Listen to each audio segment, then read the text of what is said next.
এটার একটা নকশা আল্লাহ এই সূরাতে এঁকে দিয়েছে, নিজে এই সূরার নকশা এঁকে দিয়েছে।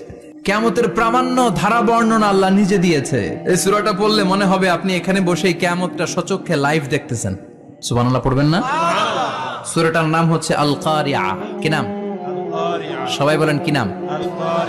আল কারিআ মানে হচ্ছে বিকট আওয়াজ, ভয়ঙ্কর আওয়াজ, জাইগান্টিক সাউন্ড, বোম্বাস্টিক মার্কা সাউন্ড। যে সাউন্ড, যে আওয়াজ, যে বিকট শব্দ পৃথিবীর কোনো মানুষ শুনে নাই। The trumpet, the siren, the whistle, বিশাল এক হুইসেল বাজানো হবে। ওই হুইসেল বা সাইরেন বাজানোর ফলে বিকট একটা শব্দে গোটা বিশ্ব ভেঙে খান খান হয়ে যাবে।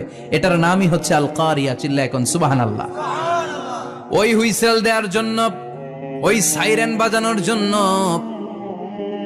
ওই সুরের ভেতরে, সিঙ্গার ভেতরে ফুৎকার দেওয়ার জন্য রব্বুল